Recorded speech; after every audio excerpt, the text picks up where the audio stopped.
Poker's legendary champions, next generation stars, and tireless ambassadors of the game, sharing their wisdom and guiding your journey to high achievement on the green felt. This is Tactical Tuesday on Chasing Poker Greatness with your hosts, Brad Wilson and Jon Chai.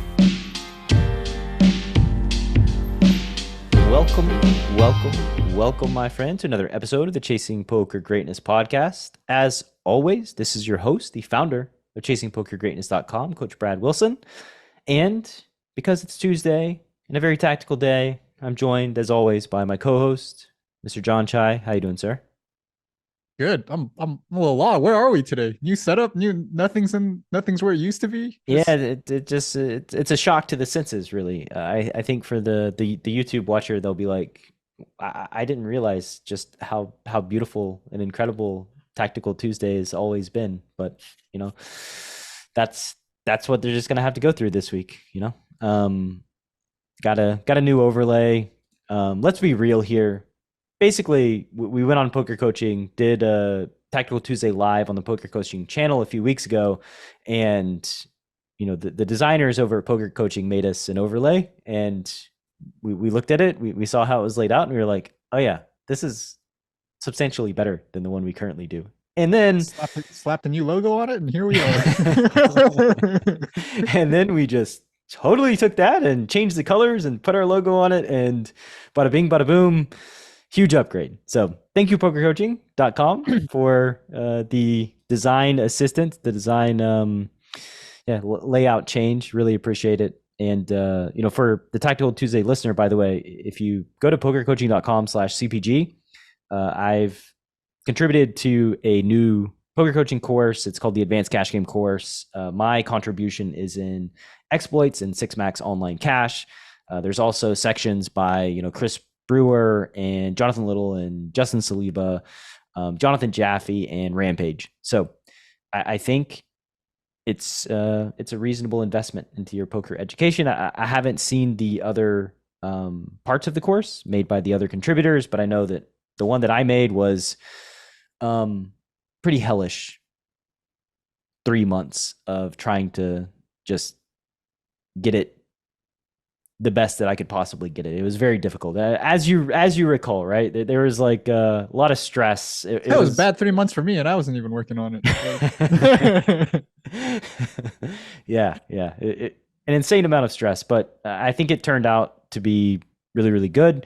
I still have, some 8 to 10 PowerPoint presentations that are on my hard drive on my computer that will never see the light of day due to like false starts and trying to like figure out how this thing's going to go together and failing, and then eventually like putting the pieces together and coming up with 3 or 4 hours of content that I think meet the the quality, and just they do the things that I set out to accomplish when making a course on exploits and six max cash. So yeah, if you would like to check that out, pokercoaching.com/CPG. That's the CPG affiliate link. So would appreciate if you use the link, click through, check it out. And I think you'll learn a lot and get better at poker, which is, I don't know. I would think that that's a thing you're interested in, considering that's why we're here. You're listening to Tactical Tuesday.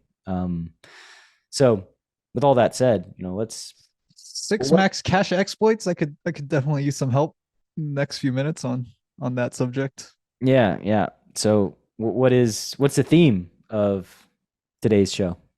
Six max cash exploits. Now, playing through the pots, things get uncomfortable. Don't want to reveal too much, but things didn't play out. Things don't play out the way that I want them to play out in either of these hands. I've always thought that's kind of BS. When you're playing poker, everything should just turn out exactly the way that you want it to every single time for everyone. I think that's the way that the poker should work. Yeah. If I could just flop a set every single time I set mine, man, how much better my life would be. Right. The problem is it works out for you, but it also works out for them. So I don't know. Like every pot's just going to be a chop pot, and I guess Ignition wins. It's like, set over set again. Board ran out of straight. Wow. Cool. Okay.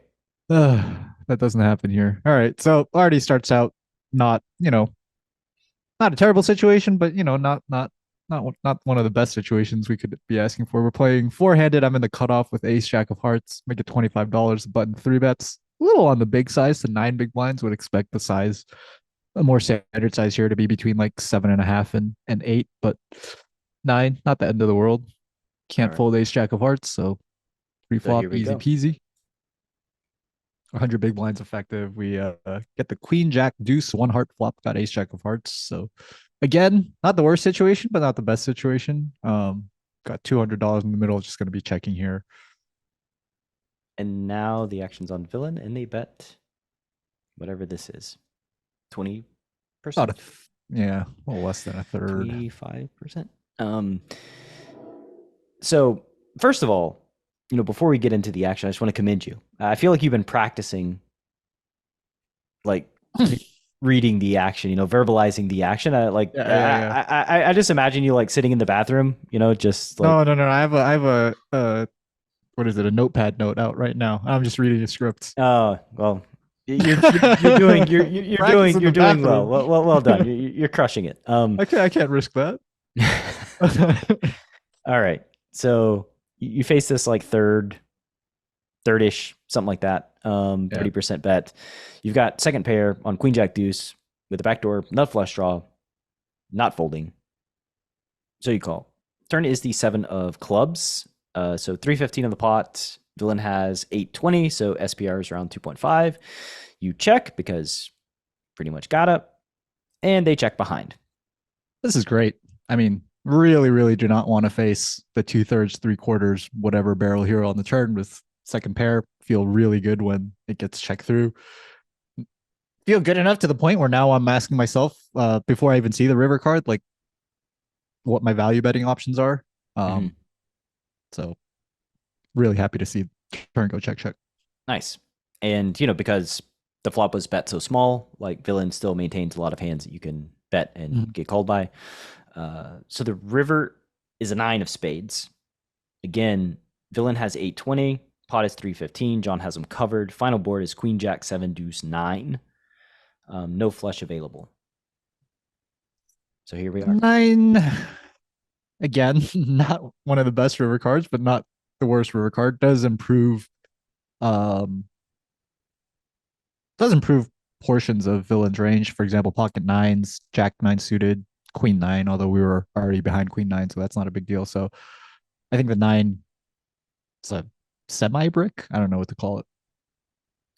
Semi brick. we'll land on semi brick. It completes king 10. It completes your king 10 as well. Completes set of nines, completes your set of nines as well. So, those nut completers are pretty shared amongst you and villain on the button. You can bet and target king jack, jack 10, pocket tens, tens, even, yeah, yeah, tens or eights, something like that. And yeah, I think that's totally reasonable. So I would bet and just bet on the smaller side, essentially. Nice. That's what I go ahead and do. Bet about a third pot on the river, trying to get called by all the hands you just listed. Yep. Come on. Get called by a worse hand. Nope. Yeah, so villain raises to 361. Pretty reasonable, like raise size by them. I'm actually like pretty impressed with their sizing here, even though it's not a super intuitive size, but I think it's a good one. This middle, like basically raising to 361, leaving 458 behind. And I imagine like if they're raising for value, they're targeting your queen tens, king queens, ace jacks, ace queens, maybe, but you 4-bet ace. I think you 4-bet ace queen pre for the most part. Your jack tens, those type of hands, like your single paired hands, basically, while also giving them kind of the flexibility of having some bluffs where they're risking 361 into a pot of like 415. So yeah, it's just a very good size here. I think like if they jammed, it would feel like too much. And then smaller feels like too small. So this, I'm a fan. So congratulations, Villain. You did well. You played it well. Jon, this What do is you expect? not a great Yeah. spot. Yeah. I was good for you, man. You found a good size on the river. Mhm. Congrats. What sort of like value range are you expecting from Villain here? Because I was a little surprised to have the turn go check and then get raised on the river. First hand that comes to mind is pocket nines. What other hands whatever other kind of good hands on the river would you expect to check back the turn, or would you not be surprised to see check back the turn? King 10, like King 10 would make some sense, I think, because King 10 would not want to get check jammed on the turn. Mm-hmm. So like they want to realize their equity basically. So like King 10, I think would be there. Ace Queen, I think could pretty easily be there when you have top pair and you're blocking top pair. Makes it harder for your opponent to have top pair, which means your range is going to be a lot of like Jack X type hands that you want to play like a 2-bet game instead of a 3-bet game, I think. Mm-hmm. So like Ace Queen, maybe King Queen in that same vein. Or just we'll just say all the Queen X essentially. And maybe Jack aces nine and kings suited. sometimes too. Yeah. Like aces and kings, I think can also check behind pretty reasonably and then play. So rivers. basically, like a lot of hands that could go for 3 streets, you could see checking back on the turn, right? Like Definitely. you wouldn't be surprised to see aces go bet.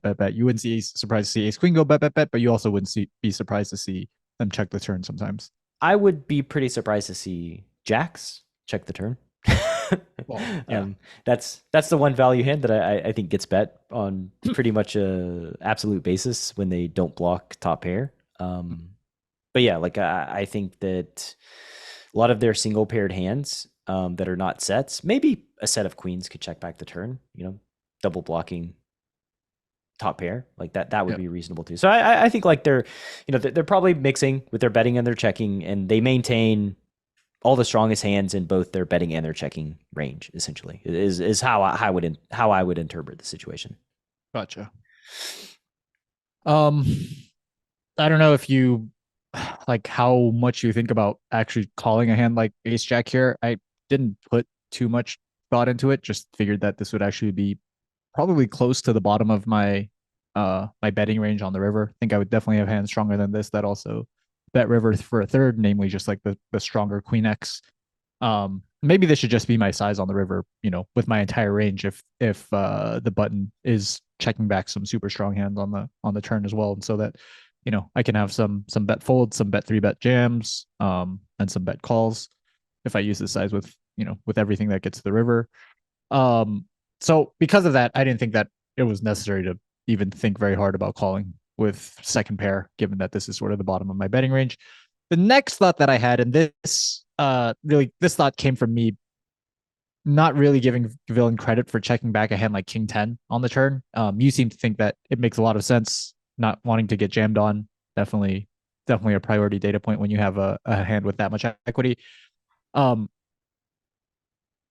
I'm not, I guess, like, to be honest, like the next thought after, like, I should probably fold this hand is, can I just bet 3-bet jam here and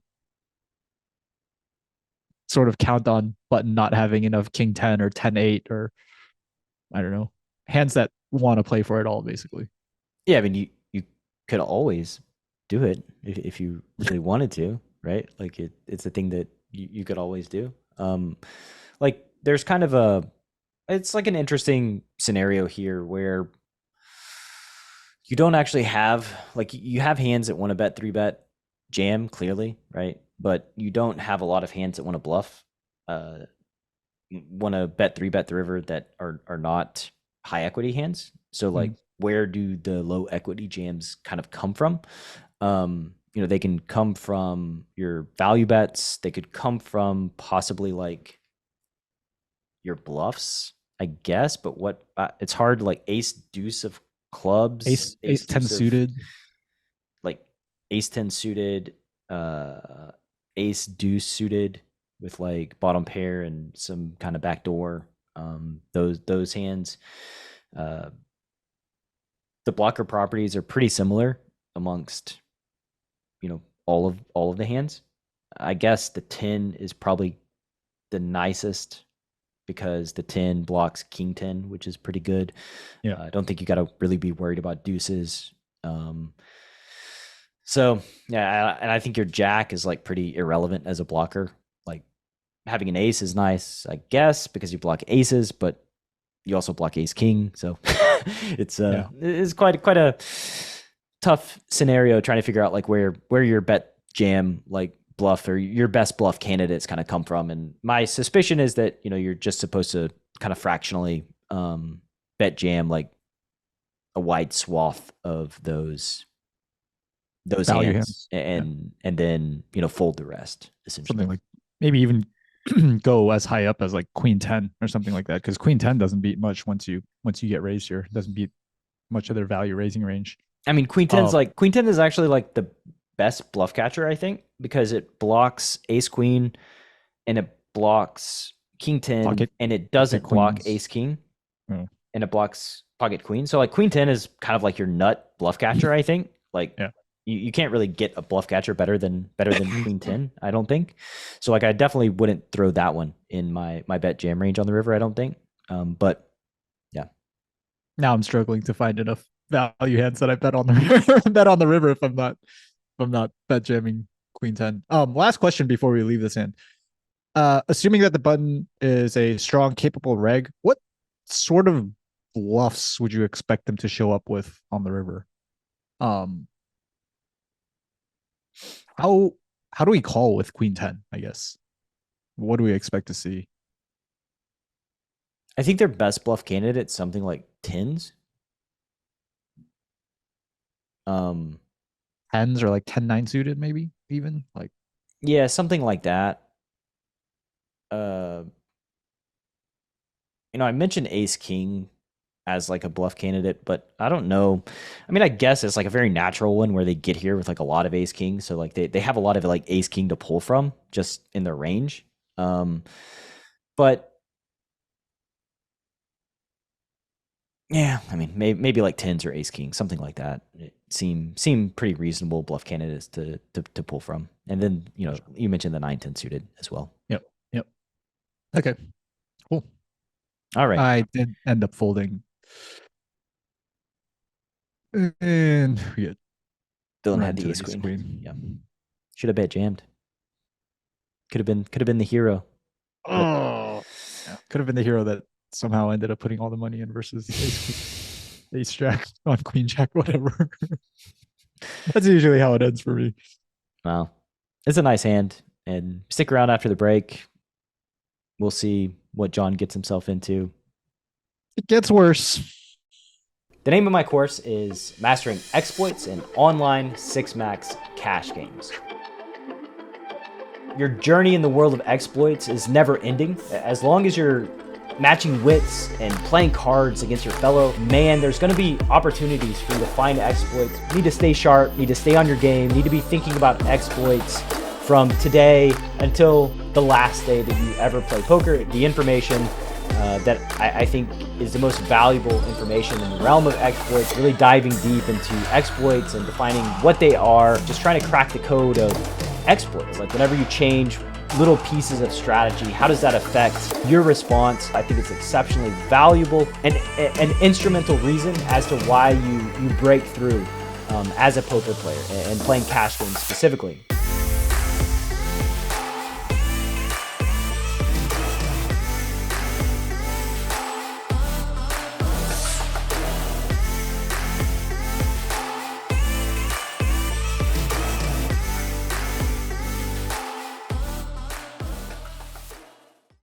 All right, welcome back to Tactical Tuesday. We got some more pain coming your way right now.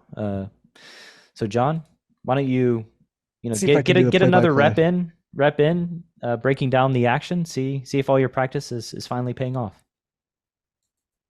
So we are playing 500 zone. Get a min open from middle position player. Don't have any info on this player because it's zone. He starts 200 big blinds effective. Min opens. Just gonna assume he's a reg based on the data points that we have at hand. I'm right behind him in the cutoff with ace king of clubs. Easy 3-bet. folds back around to middle position, and we get a call. Yeah. Any thoughts on depth here? Looks like you're 200 bigs deep. Yeah, not yet. Actually, yes, you are 200 big blinds deep. Um, no thoughts on depth, I guess, at Other that than decision point. Yeah. yeah. Now I'm starting to think about depth a little bit. Flop a king jack 4 rainbow 1 club. At 100 bigs would certainly be c betting this flop. At 200 bigs, not exactly sure how my strategy should shift. Could see lots of arguments for checking more. Could also see an argument for just continuing to bet my entire range small on this board. I think it's really hard for the out of position player, especially 200 big blinds deep, to it's a little bit scarier for them to develop like a check raising range with lower equity hands in a spot where just getting all the money in could be a huge disaster. Where at like 100 bigs, for example, check raising hand like queen 10 or something like that is I think a little bit less scary. Um, I decided to check back here. I think this is like the first spot where I want to kind of have a little discussion about my decision. Yeah, I imagine you're probably supposed to bet. Given the depth, it's kind of tricky for all the reasons that you said, because like I think I would use probably a bigger size given the depth to essentially like dissuade the lower equity check raises with like queen 10, ace 10 type hands, and essentially like maintain, we have kings and jacks and king jack suited in our range. Like we do have an advantage. They're going to 4-bet kings pretty pure. Jacks, they're probably going to call pretty pure, but I mean, maybe they call 70, 4-bet 30, something like that. Fours is going to be pure call for them. So king jack suited for them. Yeah, I think that's probably going to be a mix 4-bet call. I would think. So with that said, like I think that we can, because we're going to 3-bet kings and jacks on absolute basis, and king jack suited. So yeah, I just think like we have nut advantage, and by using a big size, it kind of like handcuffs them to calling with their like king queen king tens, and calling with their like queen tens. Like I think it's a lot harder for queen 10 and ace 10 to kind of get out of line facing a big bet on the flop, and I don't think you want villain to like your exact hand doesn't really want villain to get out of line and put all the money in somehow. So that's probably how I would start, with like a big bet on the flop. Gotcha. Try to fade the check raise, and also big bet hands like jacks, because I think that's just like a very natural big bet hand in my range, as well as some gut shots and backdoor flush draws and that sort of thing. But yeah, I did not consider the big bet option. I did not consider that option enough. I think I was, one of the things that you talked about was like you briefly mentioned in your analysis was like, okay, you just don't want to be forced to play this hand for like more big blinds than you want to play for. And betting the flop sort of opens yourself up to that. I thought that if I bet the flop, I would be betting small. Like I said, didn't consider the big size. And I think you're right that the big size sort of diminishes the frequency with which you're forced to put in more big blinds with ace king than you want to. So yeah, I like that plan. I like that plan much more now. And it's just, I mean, yeah, even with like strong hands, it's scary for MP to check raise here and still somehow get stacks in. Like obviously they're not folding a hand like pocket fours or king jack, but like should all the money go in on the flop, even with those hands, I'm sure you're not feeling like on top of the world the way you would be at 100 bigs. Yeah. So flop goes check. It's funny, like I do this to kind of protect my equity and not be forced to fold my hand or play my hand for more big blinds than I want to, but we'll see if that actually happens down the line. Turn is a 3 of clubs, so we turn a flush draw. Board is king jack 4-3-2 clubs, got ace king of clubs. MP checks again. Now I'm just pretty comfortable going for two streets of value with top pair, top kicker. Really not scared of betting this street with the turn backdoor flush draw. I can easily call a check raise. Not that that's what I want, but. All right. So you bet 75% with your top pair nut flush draw, and villain calls. So you get what you're what you wanted. I also This is think, good. This is yeah, good. Yeah. I also think villain's probably not going to be check raising this turn. Mhm. Maybe ever. Like just super duper low frequency. You probably could have even sized up here on the turn to Yeah. 150, Right. something like that. River's a 7 of spades. Villain checks. I think there's a question here on a river sizing. Definitely think I should be betting this river for value. Lots of worse king X we can target. Can still potentially even target some of their stronger jack X. Um, assuming I went something along the lines of half to 3/4. Yeah, I mean, I think it's worthy of like discussing too. So the river's a 7. I don't know if we said that. The final board is king jack 3 4 7. The 7 does complete a straight, and it is a straight villain should have in this spot.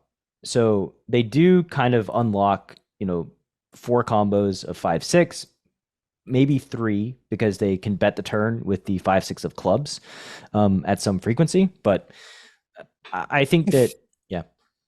No, I was just gonna say, like, okay, it does complete a straight that they should have. I find it difficult to believe that someone would check call 5 6 instead of just probe the turn with 6 5. I mean, isn't that just like, man, I mean, doesn't that feel kind of, yeah? This I think is the like flaw that bubbles to the surface in your thought process quite routinely, that you just expect everybody to bet every draw they have at every opportunity to bet. And like, no matter what we look at, that's never the case. It's just that it just never works out that way. And I think like from villain's perspective with 5 6, like I think this is actually a big blunder on your part. Like it's a big flaw in your thought process, because when you check back on king jack 4 rainbow, right? Like this board should probably be like a range c bet for you. Yeah. And so 5 6 has almost no incentive to bet the turn, because you're almost always calling. And when you check back, you're essentially saying, I want to play a 2-street game. And so like 5 6, if they bet the turn, is just like torching a bet. And they have like almost no path to victory on the river other than going like super massive or hitting their hand.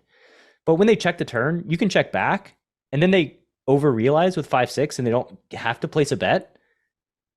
And like then they can make some pretty good river decisions when the turn checks through. So like I think the turn is like supernatural with almost all the hands that they have in their range. So okay, so 5 6 checks the turn because once I check back the flop, they just don't have any hands that they can target, at least on the turn to fold. For them to fold out like my check back range on the flop, they'd have to probably do something like overbet, target like pocket queens or like strong jack X. Yep. Exactly, for the most part. They can check the turn, not torch the turn bet, and not kind of be guessing on the river as to what type of range they're folding out. And they can make some decisions based on my turn sizing as to like whether to continue or not. If they face something reasonable, like the 3/4 that I bet, they just check call versus that size, and anything lower. Not only do they check call, they jump for joy check calling. Because when you check back the flop and then you bet big on the turn, you're signaling, yo, I have like ace king or king queen. Like you don't bet big on the turn with ace jack, and you probably don't bet big with queens. You might, but essentially when they check call the turn, it's almost a lock you're betting the river, right? They can already like pre-plan that, like, oh, they bet big on the turn. You probably don't bet big on the turn with queens, right? Yeah. You may even bet the flop a lot of the time a third with queens. So like when you bet the turn, like you're probably checking back like maybe slow played aces. Yeah, aces, ace king and king queen. Aces, ace king, king queen. I think that is like the majority of your range, right? Maybe king 10 as well. But like pretty much all those hands bet the river. And so like when they have a hand like 6-5 and they check and you bet the turn, they auto get to say, oh, sweet. Like if I hit, I'm playing for 3 bets, not 2. There's not a world where like I don't get to play for 3 bets, because they're going to be value betting the river pretty much every time, which just generates like a really, really juicy scenario on the turn for 6-5 when they check. Oh. Okay. So, spoiler alert, this player does not have 6-5, but the analysis that you just went through, as to like how they should be playing their hands and how excited they should be when they face a big but not huge bet on the turn, really just cleared things up. And I think when you see the result of this hand, you'll see like how my confusion got cleared up. But let's keep going for now. He doesn't have 6-5. Yeah, but it also makes it to where like a lot of their value has a lot of incentive to check the turn as well. Because like, again, you know, if they have a set or something like that, they can just check the turn. Yeah. Get into this in like 3 seconds. Just show them, click forward a couple times. So they check the river. I bet, like Brad said, I always will. Mm-hmm. And I'm sure I always do, especially on this river. You get check raised. And I was in game, I was like completely perplexed. I was just like, wow, like what hands can call the turn, like not bet the turn themselves and then find a check raise on the river. But when you kind of put it in, when you frame it in the way that you did, and you know, and when you start thinking about like what my big bet range on the turn is, they can start having lots of check calls on the turn, knowing that I'm going to bet the river, and they're going to get to play for 2 bets on the river at least. Yeah. I mean, 3 bets, but at least 2 bets, right? Yeah. Like, barring like, you know, a queen of clubs river, right? That's kind of like the one that they kind of need to fade, or something like 10 of clubs river, something like that. But I mean, barring, you know, those cards, like essentially with their value, when you bet the turn, it's like, oh, cool. Like now my path to playing this hand just is like got exponentially easier. I just check all the turn, check raise the river. Yeah. And with all that said, like, so John bet 70% on the river, 137 into 187, villain check raise to 367. And yeah, I just think this is like a slam dunk fold on the river. I just don't think you can call with ace king. They maintain all of their top end value, don't have a ton of natural bluffs. Like, I just think you're toast. I did not think I was toast. I was just sitting there for 14 seconds thinking about, wow, could they really have played strong value like this? But now, again, like I said, in sort of looking at this hand through a new lens, it makes a lot of sense that they would have pocket jacks, pocket fours, pocket threes, maybe even king jack. If they're checking pocket jacks and pocket fours and pocket threes on the turn, then checking king jack is like, I think checking king jack becomes it's a little bit more questionable blocking the king. That is like a lot of your like turn bets, but I see. You know, the other ones, I think it's pretty slam dunk. Whoops!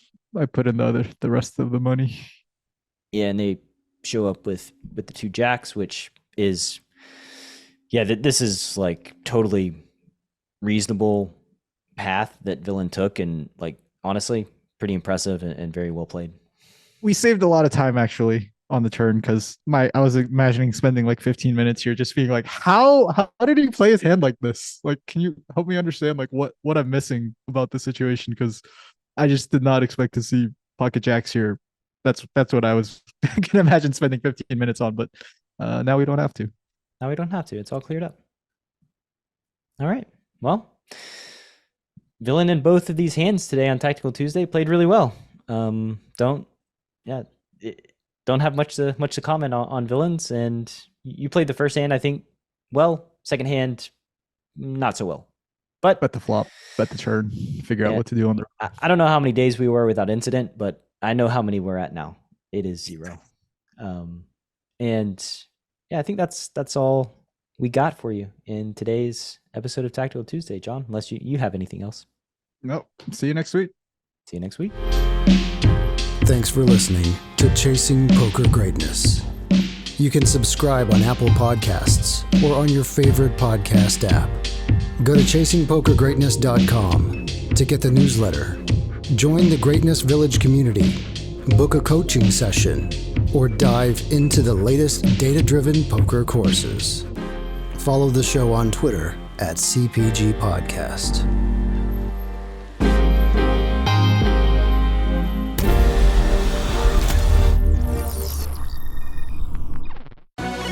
Are you a lone wolf searching for the ultimate pack? The CPG Wolf program is a close-knit brotherhood hell-bent on one thing only: chasing poker greatness. Powered by bleeding-edge wolf strats and led by Coach Brad and his lieutenants, CPG Wolves are systematically prepared for almost any spot they'll encounter on the green felt. If you want to plug into an elite team and have a step-by-step game plan to realize your full poker potential, you can apply at cpgwolves.com. Space is limited, and the pack is only as strong as its weakest member. So only the hungriest, grittiest, and most driven will be accepted into the program. Applications are open at CPGWolves.com.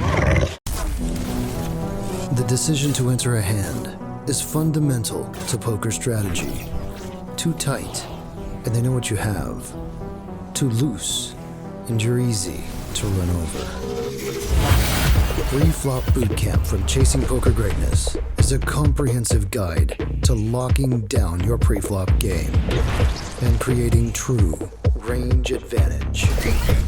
8 days of guided training, over 60 optimal ranges, and access to a dedicated community of players that will push your preflop game from a place of weakness to your greatest strength. Go to chasingpokergreatness.com/bootcamp. Available now. In a world where a fish donk bets the flop, and you don't know what to do, one man, Coach Brad Wilson, has a surefire plan to neutralize flop leads and rip that dunk to shreds. NUFFLE. Available now. Go to chasingpokergreatness.com/NUFFLE. Rated R. 100 NL player, former Sergeant Elijah Shears. Before I got NUFFLE, I had run into a lot of donk bets. And I think once you play a certain amount of hands, you know there's something wrong with our opponent's strategies, but you don't know how to play to maximize CP against it. And it's very frustrating. I looked at the document and I couldn't believe that I paid money for it. I actually doubted that it could provide value because it was so brief. But since then, it's repaid me just over and over and over again. And it's one of the most consistent moneymakers built into my strategy. That sheds light on just how bad your opponents are. And it took me 20 minutes to perfect it, and it's just amazing. Yeah, I'm speechless. It's just that good. The simplicity of it is part of it being a masterpiece. NUFFLE. Go to chasingpokergreatness.com/courses.